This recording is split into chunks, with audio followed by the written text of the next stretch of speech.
At this moment, the iPhone in your hand, the ChatGPT computing in the cloud, and even the missile guidance systems aiming for the future, they seem unrelated, but in the physical world, their hearts all originate from the same place. This company controls the production lifeline of over 90% of the world's most advanced chips. If it halts, the global tech industry would be paralyzed within 48 hours. It is Taiwan's guardian mountain, TSMC. This is not just a story about chips. It is an epic saga of a 56-year-old veteran starting a venture late in life, a 30-year revenge story, and survival amidst the rivalry of superpowers. Today, in 10 minutes, we will thoroughly decode TSMC's path to empire. The story begins in 1985. At the time, Morris Chang was already the global VP of the semiconductor giant Texas Instruments, regarded as the pinnacle of success for Chinese Americans in the corporate world. But few knew he wasn't happy there. Due to conflicting philosophies, he was kicked upstairs and effectively marginalized.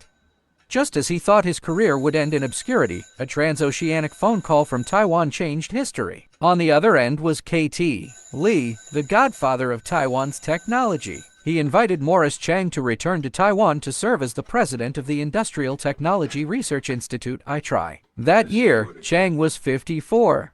Upon returning to Taiwan, Chang discovered that while Taiwan lacked strong chip design capabilities, its yield control and manufacturing discipline were surprisingly excellent. A crazy idea formed in his mind: what if we peeled manufacturing away from the semiconductor industry and created a company dedicated solely to foundry services?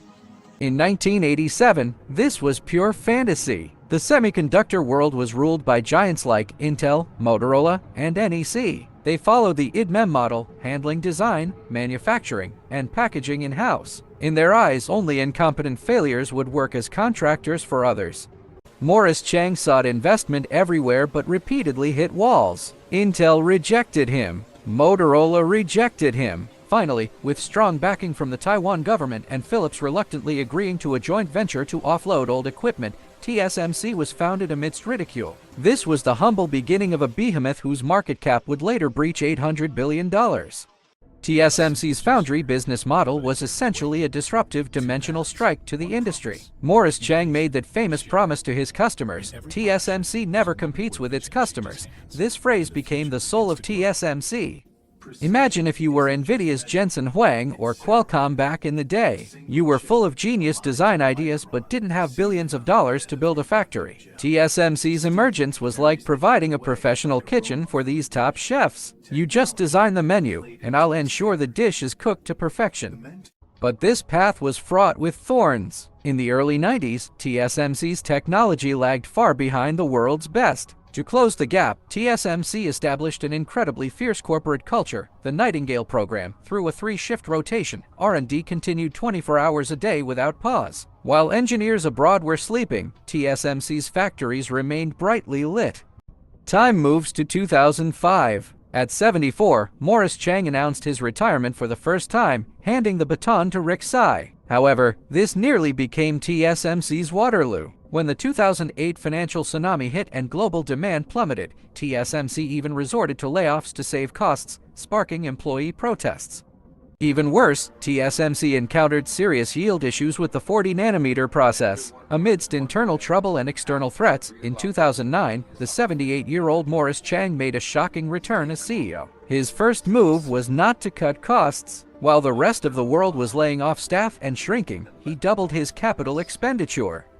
This was a massive gamble. All analysts said he was crazy, but Chang saw the long game. He knew the wave of smartphones was coming. This return not only salvaged company morale, but, more importantly, he decided to establish the Open Innovation Platform, pulling EDA tool vendors and IP suppliers entirely into TSMC's ecosystem.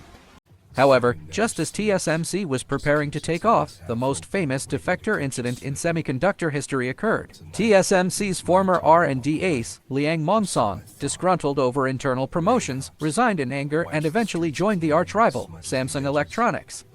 Liang Mong-song's arrival caused Samsung's technology to advance by leaps and bounds. At the 14-nanometer process node, Samsung miraculously beat TSMC to mass production by half a year. This led to the famous Chipgate, where orders for the Apple iPhone 6 seconds and 9 chip were split between Samsung and TSMC. This was TSMC's darkest hour, but Morris Chang did not panic. He chose to play it steady with the 16-nanometer process, optimizing yield and power consumption. The market soon discovered that while Samsung's chips looked good on paper, they suffered from overheating and poor battery life. TSMC's version was stable and efficient.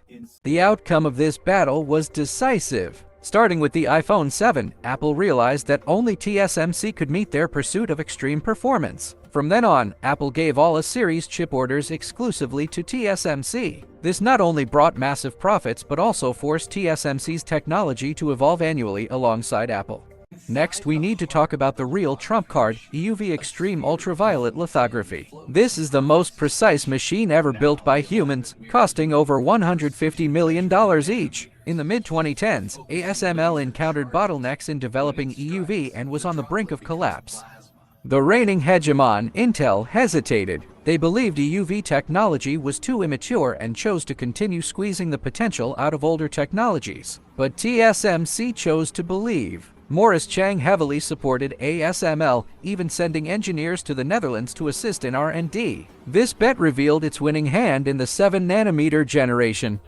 In 2018, TSMC announced the mass production of 7-nanometer chips. This marked the first time in human history that a foundry's technology surpassed the IDM giant Intel. Because Intel was stalled at 10-nanometer for years, they lost market share to AMD, and the secret to AMD's success was relying on TSMC's advanced process. It is a historic irony. Intel, which once looked down on the foundry model, now led by CEO Pat Gelsinger, has to humble itself and ask TSMC to manufacture some of its key chips. From dismissive to dependent, Morris Chang took 30 years to complete this revenge.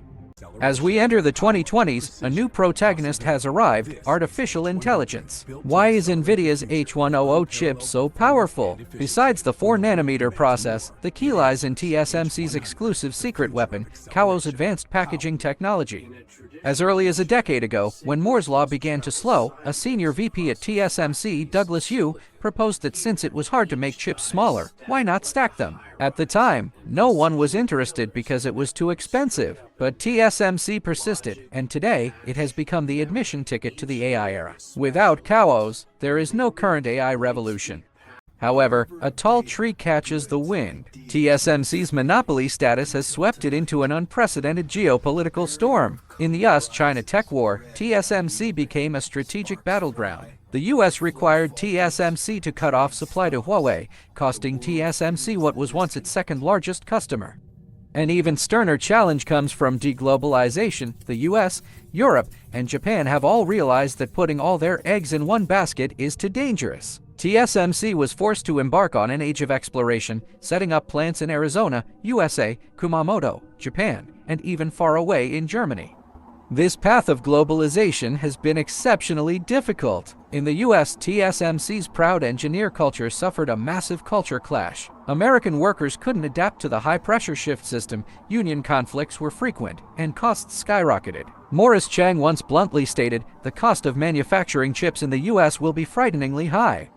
Despite this, TSMC persists, because in Morris Chang's eyes, this is no longer just business, but a survival strategy. By dispersing some capacity, TSMC is not only appeasing various governments but also weaving a tighter web of global interests. Now, TSMC is marching towards 2-nanometer and even 1.4-nanometer processes. This game of miniaturization is approaching physical limits. The investment required for each generation's advancement is astronomical. This is no longer a competition between companies, but a competition of how much national resource can be mobilized. Looking back, from that underestimated small factory in 1987 to the tech empire that now sways the world situation, what does TSMC's story tell us? It is focus. For over 30 years, they have done only one thing: turning sand into computing power, and doing it to the absolute extreme. Morris Chang once said, "I don't have a story of a phoenix rising from the ashes. We just solve problems every day." It is exactly this boring, repetitive, yet perfection-seeking engineering spirit that built this unsurpassable guardian mountain. In the future, whether it's the explosion of AI or the vision of the metaverse, every leap in human technological civilization will depend on this company located on the island of Taiwan. It proves that as long as you become absolutely irreplaceable in one field, you are the center of the world. Regarding the geopolitical challenges facing TSMC, do you think it can continue to maintain its neutrality and leadership? Feel free to leave your deep insights in the comments section. If you enjoy this kind of in-depth tech and business history, please subscribe to our channel, like, and share. See you next time!